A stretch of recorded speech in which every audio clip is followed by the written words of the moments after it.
할렐루야. 주일 오후 예배 나오신 여러분을 주님의 이름으로 환영하고 축복합니다.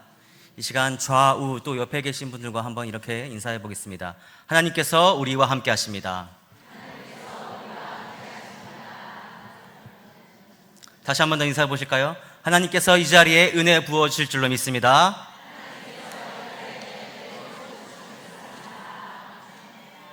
아멘. 참소망 찬양대의 은혜로운 찬양 감사합니다. 언제나 들어도 늘 감동이 있는 우리 참소망 찬양대원들에게 힘찬 격려의 박수 부탁드립니다. 더불어 오늘 헌신 예배를 맞은 5여전도회와 또 6여전도회 특성 또한 정말 은혜가 되었는데요. 우리 아직 박수 아닌데 마음이 앞서서 저도 같은 마음입니다. 우리 신일교회에서 중추적인 역할을 감당하고 계시는 우리 5, 6 여전도의 귀한 일꾼들이시죠. 뜨거운 위로의 박수 부탁드리겠습니다.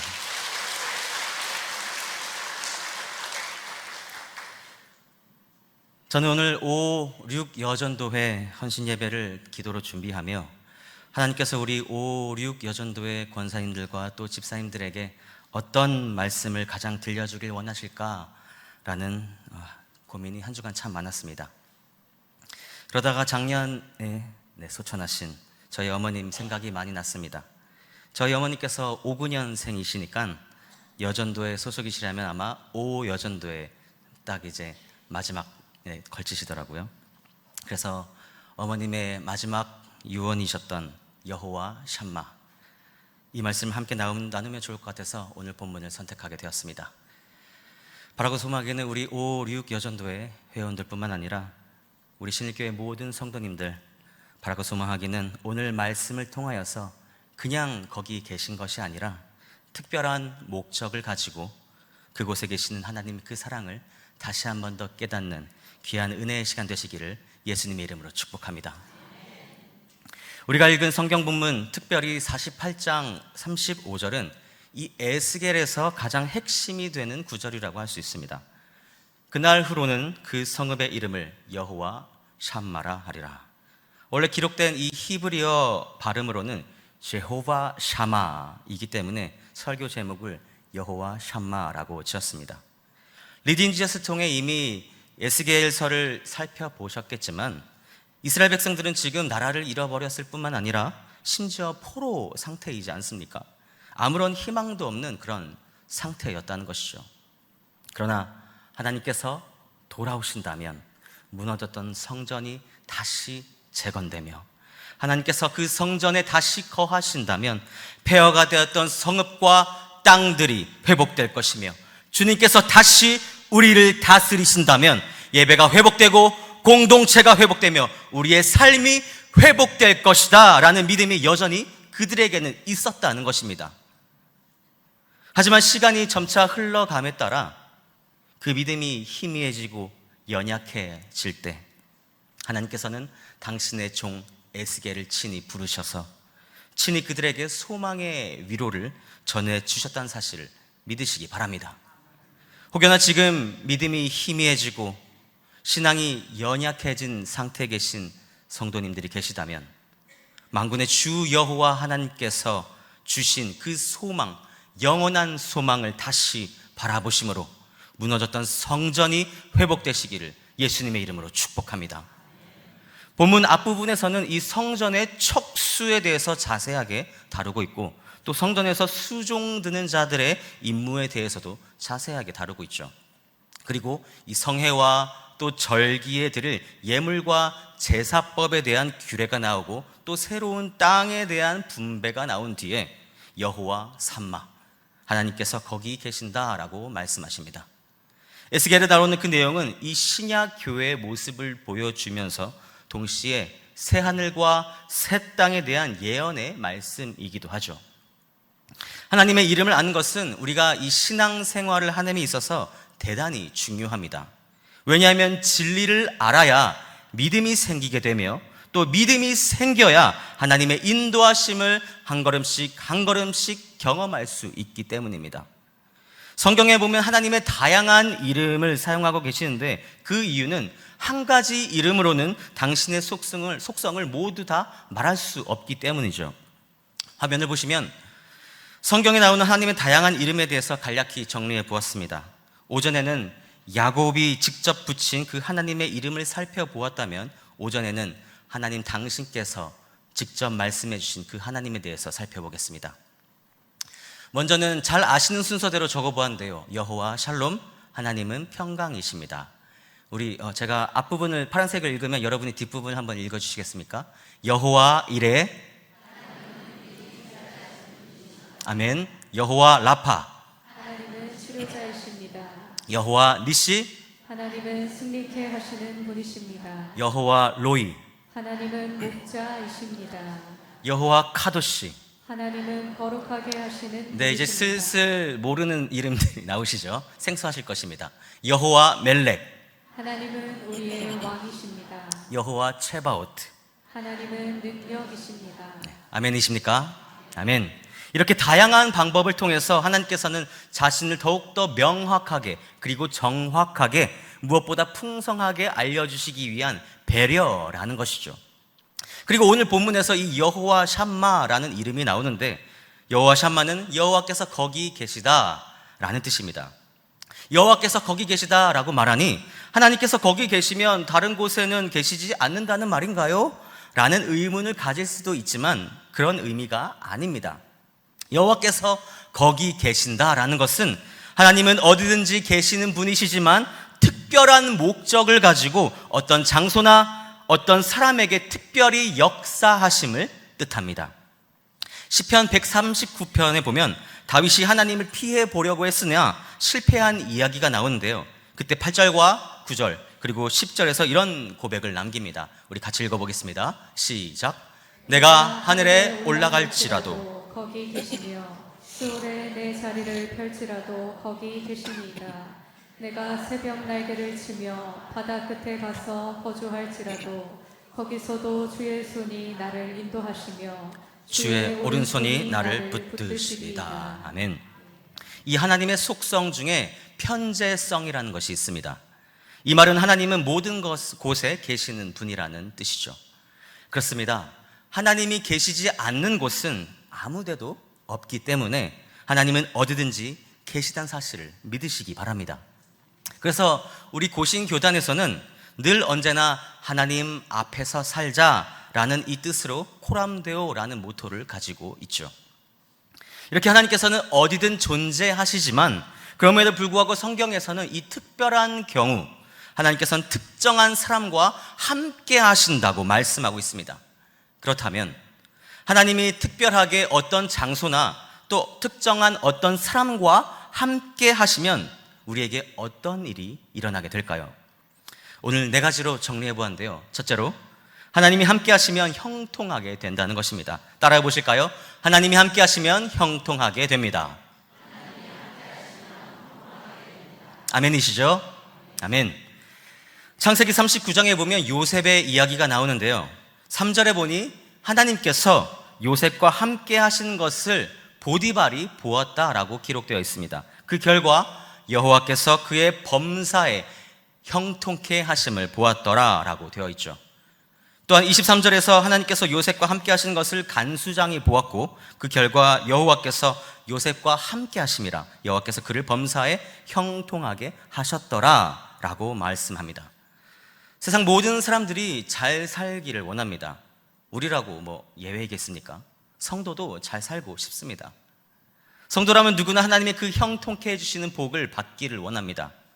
그런데 우리가 그런 복을 받기를 원한다면 요셉처럼 하나님과 동행해야 한다는 사실을 믿으시기 바랍니다. 그리고 하나님이 함께 하심의 결과가 이 형통이라면 형통을 구하기 이전에 먼저 하나님과 함께 해야 할 줄로 믿습니다. 우리가 추운 겨울에 길을 걷다 보면은 나의 몸이 따뜻해지기를 원하지 않습니까? 어떤 누구도 나의 몸이 점점 더 추워져서 동상 걸리기를 원하는 사람은 아무도 없을 것입니다. 그런데 이 길에서 우두커니 그냥 이렇게 가만히 딱 차렷하고 서가지고 내 몸이 따뜻하기만을 바란다면 그 사람은 정말 어리석은 멍청한 사람이 아니겠습니까? 따뜻한 실내로 들어가려고 하는 것이 당연한 것입니다. 형통도 마찬가지입니다. 형통하기를 원한다면 그 형통의 근원 되시는 하나님 안으로 들어가야 한다는 사실을 기억하시기 바랍니다. 하나님을 만나지도 않고 하나님과 함께 하지도 않으면서 형통하기를 바라는 것은 어리석은 일이라는 것이죠. 그러므로 성도가 우선적으로 해야 될 일은 먼저 하나님을 만나는 일일 것이며, 가장 먼저 구해야 할 것은 하나님이 나와 함께 하시기를 구하는 것인 줄로 믿습니다. 하나님께서 함께 하시면 둘째로는 어떤 일이 벌어지게 될까요? 바로 구원의 은혜를 누리게 된다는 것입니다. 따라해 보실까요? 하나님이 함께 하시면 구원을 받습니다. 아멘. 출애굽기 3장에 보면 애굽에서 이 종살이하던 이스라엘 백성들이 하나님 앞에서 너무나도 괴로워가지고 부르짖어서 기도합니다. 그랬더니 하나님께서 모세에게 나타나시고 하나님 자신이 이스라엘 백성들이 그 있는 곳으로 친히 내려가 주시겠다고 말씀하시죠. 하나님이 내려가시겠다는 말이 무슨 의미겠습니까? 하나님이 특별히 함께 하시겠다는 뜻입니다. 그리고 이스라엘 백성들과 특별히 함께 하시는 그 하나님이 애굽에서 이 이스라엘 백성들을 친히 건져내 주시겠다, 구원해 주시겠다라는 것이죠. 다윗은 시편 23편에서 자신이 사망의 음침한 골짜기로 다닐지라도 해를 전혀 두려워하지 않는다고 고백합니다. 그 이유는 주님께서 나와 어떻게 하시기 때문입니까? 함께 하시기 때문이라 라고 고백하죠. 다윗은 그 사망의 음침한 골짜기에서조차도 인도자 되시며 목자 되신 그 하나님이 자신과 함께 하셔서 구해 주실 것을 믿었다는 것입니다. 여러분, 인류의 구원을 위하여 이 땅에 오신 예수 그리스도의 다른 이름이 무엇입니까? 맞습니다. 임마누엘이죠. 임마누엘의 뜻이 무엇입니까? 하나님이 우리와 함께 하신다는 것입니다. 어디든지 계시는 그 하나님이 예수 그리스도를 통해 친히 이 땅에 내려오사 특별히 함께 하시겠다는 것이 바로 복음의 핵심, 진리란 사실을 잊지 마시기 바랍니다. 그러면 임마누엘 되신 그 예수 그리스도께서 이 땅에 오셔서 무슨 일을 하셨습니까? 그분이 하신 일은 온 인류를 구원하신 일입니다. 예수라는 그 이름의 뜻이 하나님은 구원이시다라는 뜻이지 않습니까? 그렇습니다. 이 구원자 되시는 우리 하나님께서 우리와 함께 하시면, 나와 함께 하시면 구원의 역사가 일어날 줄로 믿습니다. 죄인과 함께 하시면 죄에서 구원을 받고, 병든 자와 함께 하시면 병에서 구원을 받고, 어려운 환경으로 고통받고 있는 사람과 특별하게 함께 하시면 그 어려운 환경에서도, 그 고통 중에서도 친히 구원받게 된다는 사실을 믿으시기 바랍니다. 오늘 오전에도 담임 목사님께서 호세아 말씀을 통해서 선포하셨지만, 야곱이라는 이 인물은 어려울 때마다 하나님의 그 구원을 경험한 정말 우리와 성정이 똑같은 사람이었습니다. 형 에서로부터 죽임을 당하지 않기 위해서 도망을 쳤을 때에도, 삼촌으로부터, 그 라반으로부터 도망쳤을 때에도, 다시 형 에서를 만나기 직전 어떤 일을 당할지 몰라 두려움에 벌벌 떨고 있을 때에도, 그리고 자식들이 사고를 쳐서 가나안 족속과 브리스 족속으로부터 몰살당할 위기에 처해 있을 때에도 하나님은 야곱에게 구원을 베풀어 주셨다는 사실입니다. 창세기 35장 3절 말씀을 우리 같이 읽어보실까요? 시작. 우리가 일어나 베델로 가자. 내 환난 날에 내게 응답하시며 내가 가는 길에서 나와 함께 하신 하나님께 내가 거기서 제단을 쌓으려 하노라. 아멘. 그렇습니다. 야곱은 하나님과의 이 만남을 통해 그의 인생이 완전히 180도 달라지는 전환점을 맞이했을 뿐만 아니라 그 만남으로 인하여 야곱은 하나님으로부터 이스라엘이라는 영광스러운 칭호를 얻게 되었습니다. 이 모든 것의 시작점이 바로 하나님과의 만남이라는 것입니다. 그렇습니다. 하나님과의 이 새로운 관계를 맺게 되면 새로운 인생이 시작되는 줄로 믿습니다. 그렇기 때문에 셋째로는 하나님이 특별하게 함께 하시면 어떻게 살아갈지를, 다시 말해 삶의 목적과 방향을 발견하고 깨닫게 된다는 것입니다. 따라해 보실까요? 하나님이 함께 하시면 삶의 목적을 깨닫게 됩니다.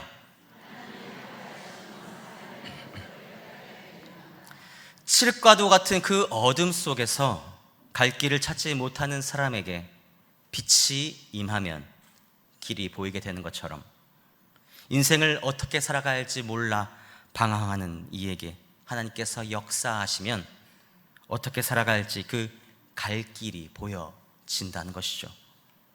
애굽에서 나온 이스라엘 백성들은 하나님께서 베풀어 주신 그 기적, 은혜로 말미암아 구원의 역사를 체험하긴 했으나 광야의 길을 어떻게 가야 할지를 몰랐습니다.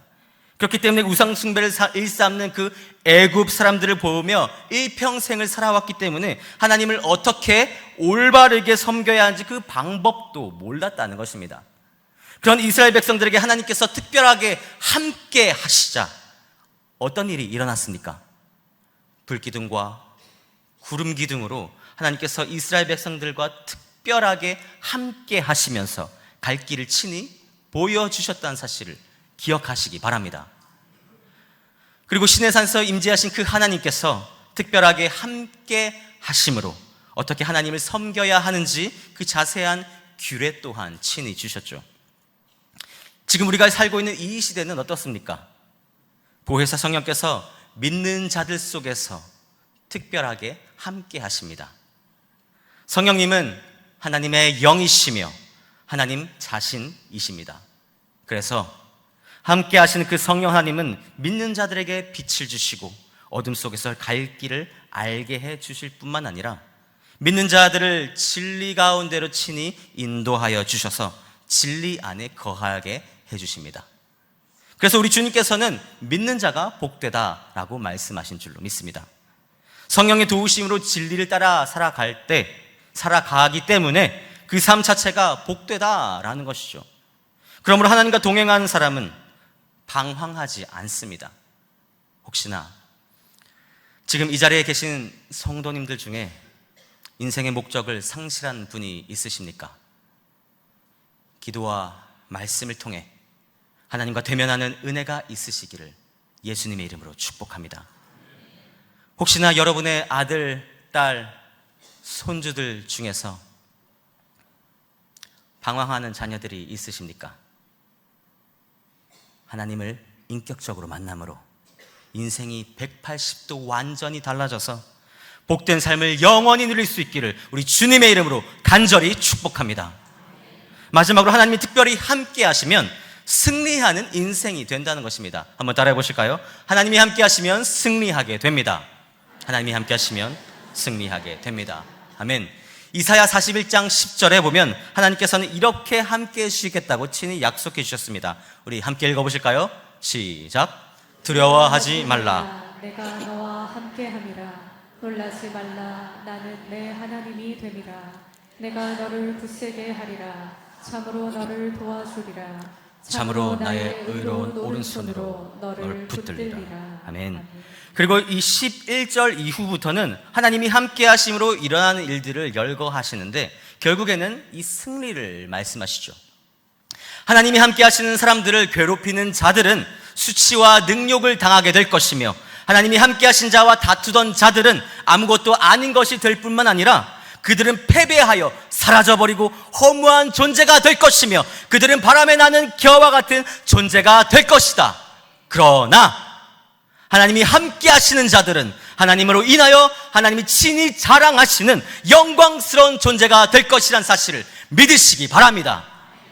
사랑하는 여러분, 성도는 하나님이 함께 하시는 백성이기 때문에 그분의 자녀이기 때문에 주님의 임재를 경험할 수 있는 존재들입니다. 여러분은 삶 속에서 하나님의 임재를 경험하고 계십니까? 그리고 그 주님과 함께라면 반드시 형통하게 된다는 이 진리를 잊지 마시기 바랍니다. 이제 우리는 하나님과 함께하면 어떤 복을 누리는지를 알게 되었습니다. 4가지 복이었죠. 무엇입니까? 네, 벌써 까먹으셨습니까? 그러시면 안 됩니다. 그것은 곧 형통과 구원과, 그렇죠? 네, 다시 한번 해볼까요? 제가 립싱크로 말씀드리겠습니다. 첫째, 둘째, 셋째, 마지막 넷째.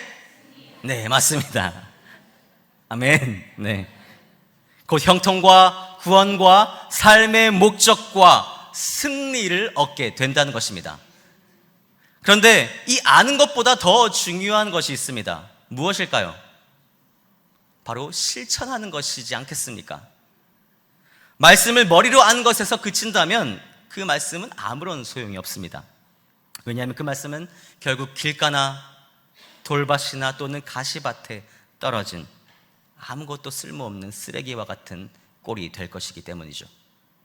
그러므로 이제는 이 받은 말씀을 나의 삶에 적용시켜 행동으로 옮겨야 할 때인 줄로 믿습니다. 그래야지만이 이 말씀이 나의 말씀이 되며 하나님의 복이 나의 복이 된다는 것입니다. 아멘이십니까? 그렇다면 어떻게 해야 하나님께서 나와 함께 특별하게 함께 하실 수 있을까요? 그 방법에 대해서 알아보겠습니다. 첫째로 하나님을 영접하면 하나님께서 특별하게 함께 하십니다. 우리들에게는 너무나도 당연한 말 같지만 이 말은 결코 당연하지 않습니다. 예수님을 나의 구주로, 나의 인생의 주인으로 받아들여야 하나님께서 나와 함께 하신 특별한 그 은혜를 경험할 수 있다는 것이죠. 예수 그리스도께서 이 땅에 오신 이유가 무엇이라고 생각하십니까? 하나님이 사람들과, 특별히 당신의 백성들과 관계를 맺기 위하여, 다시 말해 함께 하시길 원하셔서 주님께서 친히 인간의 몸을 입고 성육신하셔서 이 땅에 오셨다는 것입니다. 그러나 우리와의 관계를 맺기 위하여 하나님께서 절대로 강제로 행하시진 않습니다. 하나님은 우리들의 마음의 문을 두드리시고 우리들이 그 마음의 문을 열고 그분을 모셔드리기를 원하고 기다리고 계시죠. 그래서 요한복음 1장 12절에서는 영접한 자 곧 그 이름을 믿는 자들에게는 하나님의 자녀가 되는 권세를 주셨다라고 분명하게 말씀하십니다. 사단은 우리가 조그마한 틈을 보일 때 어떻게든 비집고 들어가려고 합니다. 자신이 주인이 되려고, 자신이 우리를 삼키려고 노력하지만, 안간힘을 쓰지만 우리 주님께서는 절대로 그렇게 하지 않으신다는 것이죠. 우리를 어떻게 대해 주십니까? 인격적으로, 사랑으로 대해 주십니다. 그것이 바로 사단과 우리 주님과의 차이입니다. 하나님께서 우리들의 마음에 똑똑똑 노크를 하시고 이 문을 두드리시고 우리가 마음의 문을 열어주시면 이제 들어오시고, 우리가 마음의 문을 열지 않으면 절대로 들어오지 않으시는 분이십니다. 이 원리는 하나님의 인도하심을 경험할 때에도 동일하게 적용됩니다. 하나님께서 말씀하실 때 우리가 먼저 하나님의 명령에 순종하면 하나님의 그 역사하심을 보게 되지만, 불순종하면 하나님의 역사하심을 당연히 우리가 맛볼 수 없습니다. 하나님은 때때로 우리가 생각하기에 불가능해 보이는 일을 요구하실 때가 있습니다. 이때 순종한 사람은 하나님의 영광을 볼 것이지만 불순종한 사람은 하나님의 영광을 볼 수 없습니다. 축복도 마찬가지입니다. 하나님이 씨를 뿌리라고 하실 때 씨를 뿌려야 합니다. 순종해야 합니다. 순종하면 때가 되었을 때 열매를 맺게 되고 기쁨으로 그 단을 거두며 하나님의 축복을 누리게 되지만, 불순종하여 씨를 뿌리지 않으면 그 축복의 열매는 절대로 맺혀지지 않는다는 것입니다. 열왕기상 17장에 보면 사르밧 과부가 받은 그 축복에 관한 내용이 나오는데요, 몇 년간 비가 오지 않아서 양식이 다 떨어진 상태에 이르렀습니다. 즉 어렵고 힘든 환경에 처해 있을 때 하나님의 말씀이 그때 사르밧 과부에게 임하십니다. 어떤 말씀이었습니까? 바로 마지막 남은 그 양식으로 선지자 엘리야를 대접하라는 것이죠. 인간의 생각으로 보면은 정말 너무나도 잔인한 말씀이지 않습니까? 이제 먹을 것이 다 떨어져서 마지막 남은 양식 그 한 끼로 아들과 함께 먹으려고 죽으려는 이 판국에, 지금 이런 상황에서 하나님께서 그것을 당신의 종을 위해 사용하시라니요, 정말 너무하지 않습니까? 라고 생각할 수도 있지 않겠습니까? 그러나 여러분, 명령은 하나님께서 하시지만 순종할 것인가 불순종할 것인가는 사르밧 과부가 결정합니다. 그런데 사울하고 가부는 하나님의 명령에 어떻게 했습니까? 맞습니다. 순종했습니다. 그리고 하나님께서 지면에 비를 내리시는 그 날까지 가루통에 가루가 다하지 않고 기름병에 기름이 없어지지 않는 그런 복을 받았다는 사실을 믿으시기 바랍니다. 중요한 것은 복이 아니라 순종입니다. 둘째로는 하나님과 함께하기 위해서는 우리가 기도해야 합니다. 그렇습니다. 기도하면 하나님께서 특별히 함께하십니다. 출애굽기 3장에 보면 하나님께서 내려오셔서 이스라엘 백성들과 함께하실 것을 친히 약속하시는데 7절에서 그 이유에 대해서 설명하시며 이렇게 말씀하십니다. 내가 그들의 부르짖음을 듣고. 하나님께서 이스라엘 백성들과 함께 하시는 이유는 이스라엘 백성들이 부르짖어 기도했기 때문이라는 것이죠. 사도행전 2장에서도 하나님의 영이신 그 보혜사 성령께서 임하셔서 당신의 백성들과 함께 친히 거하게 역사하신 우리가 역사를 우리가 볼 수 있습니다. 그리고 이 사건을 우리가 오순절 성령 강림 사건이라고 부르죠. 그런데 그렇게 하나님께서 특별히 임재하시기 전에 믿음의 사람들이 함께 모여 무엇을 했습니까? 그렇죠. 기도했습니다. 기도. 마가의 다락방에 모여 함께 기도에 힘썼다는 것입니다. 그러므로 성도는 날마다 기도, 즉 주님과의 대화를 통해 하나님의 동행하심을 경험할 수 있다는 사실을 믿으시기 바랍니다. 지금 하나님의 동행하심을 경험하고 계십니까? 그러면 기도하고 계시는 것입니다. 혹여나 하나님과의 동행함을 경험하지 못하고 계십니까? 그러면 주님과 대화하지 않고 계시는 것입니다.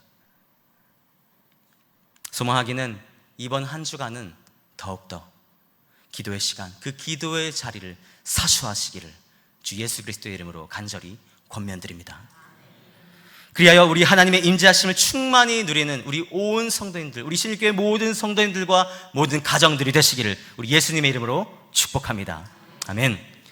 또 세 번째로 거룩하게 될 때 하나님이 특별하게 함께 하십니다. 하나님은 거룩한 분이십니다. 하나님은 더러움이 조금도 아주 티끌만큼도 전혀 없으신 분이시죠. 그렇기 때문에 거룩하신 하나님은 우리가 깨끗하기를 원하십니다. 하나님께서 당신의 백성들에게 십계명을 주시기 위해 시내산에 친히 임재하셨을 때 가장 먼저 요구하신 것이 무엇인지 아십니까? 모르십니까? 바로 정결함이었습니다. 정결함. 그래서 이스라엘 백성들은 하나님 앞에 나아가 말씀을 받기 전에 목욕 재개하고 정결하게 준비했습니다. 꽃단장을 했다는 것이죠. 그만큼 이 정결 예식이 중요합니다. 지금도 우리 각 사람의 내면을 살피시는 우리 하나님 앞에서 여러분은 거룩하고 깨끗한 존재로 서 있으십니까? 물론 우리 인간은 누구나 죄인이며 이미 더러워진 존재들이죠. 그렇기 때문에 더러워진 인간이 하나님과 이 특별한 관계를 맺고 또 유지하며 하나님께 함께 하시는 그 주님을 만나려면 먼저는 깨끗해져야 됩니다. 씻겨져야 합니다. 감사한 것은 하나님께서 독생자 예수 그리스도를 보내주셔서 인류의 대신 죄를 지시고 십자가의 보혈을 흘려주셨다는 것입니다. 그 주님께서 우리의 모든 죄를 눈과 같이 희어지게 하시고 정금과 같이 맑게 해주셨기 때문에 믿음으로 이 진리를 받아들인다면 거룩하게 되는 줄로 믿습니다. 이것이 곧 복음이요 의인의 삶입니다. 그러므로 사도 요한은 요한일서 1장 8절에서 9절에서 다음과 같이 고백합니다. 우리 함께 읽어보실까요? 시작. 만일 우리가 우리 죄를 자백하면 그는 미쁘시고 의로우사 우리 죄를 사하시며 우리를 모든 불의에서 깨끗하게 하실 것이요. 아멘. 그렇습니다. 이 하나님과의 특별한 만남을 위해서는 우리가 거룩해야 합니다. 그리고 거룩하기 위해서는 우리의 모든 죄를 날마다 자백하는 회개 기도가 필요하다는 것이죠. 우리가 이스라엘 백성들처럼 복잡한 정결 예식을 거치지 않아도 그저 용서해 달라고만 기도드리면 되는데 왜 회개를 하지 않느냐는 것입니다. 존 스토트 목사님과 함께 한국교회에서 가장 영향력을 많이 끼친 목회자가 있다면 바로 마틴 로이드 존스 목사님일 것입니다.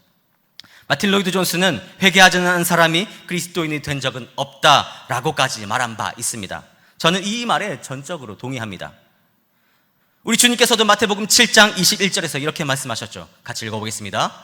나더러 주여 주여 하는 자마다 천국에 다 들어갈 것이 아니요 다만 하늘에 계신 내 아버지의 뜻대로 행한 자라야 들어가리라. 아멘.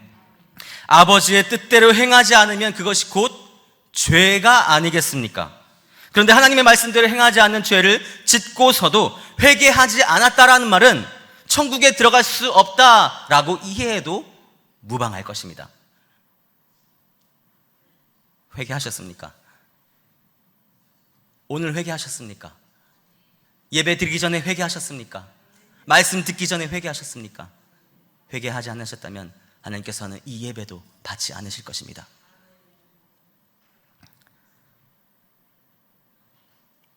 또한 우리는 죄인이기에 거룩해질 수 없는 존재이기에 이 회개는 매일의 삶 가운데서 이루어져야 한다는 사실을, 매일의 그 순간순간마다 이루어져야 함을 믿으시기 바랍니다.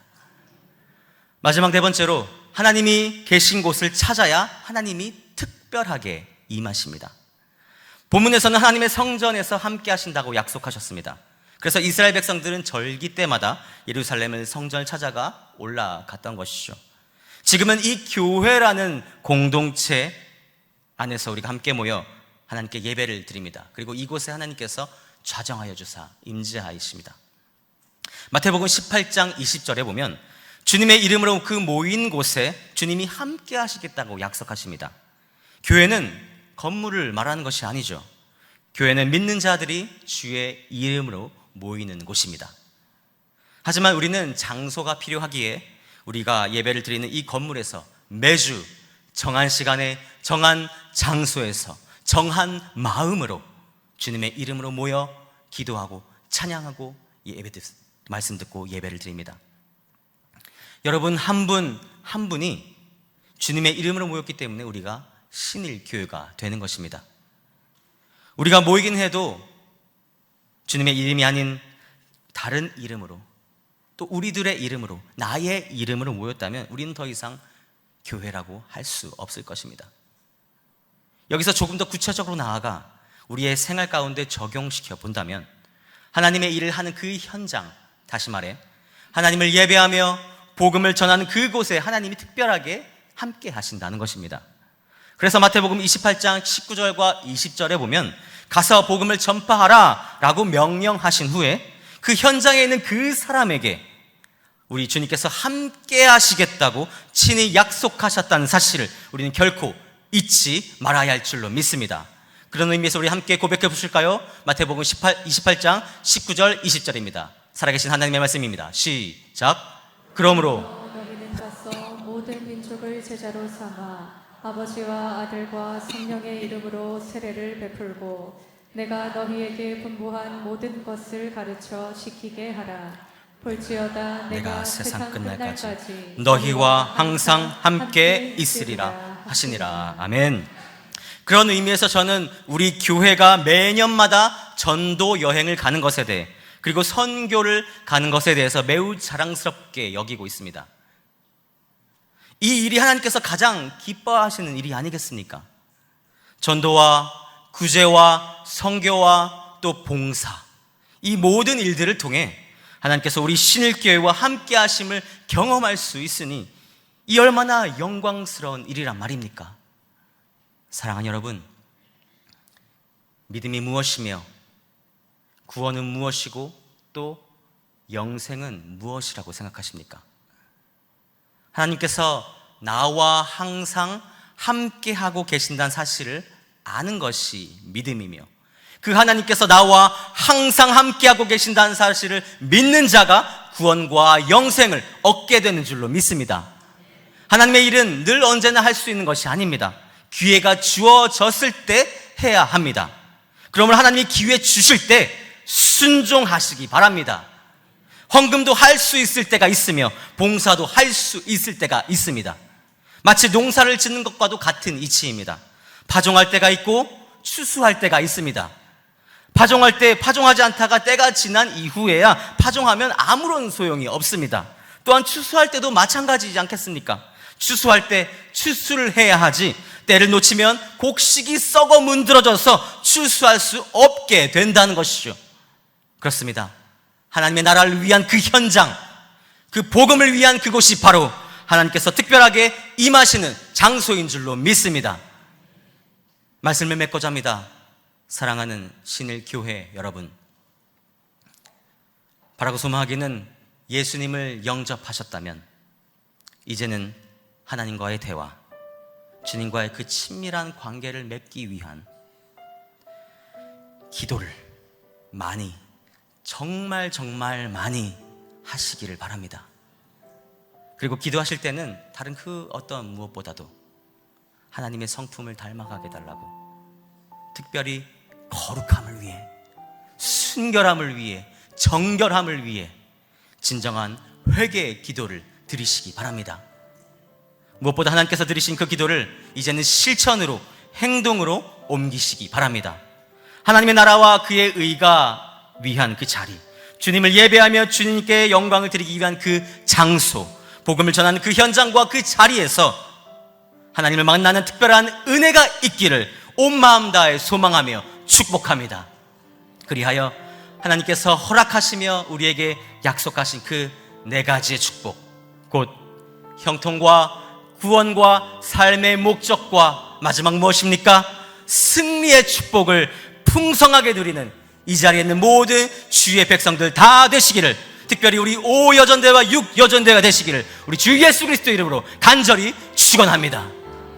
이 시간 짧게나마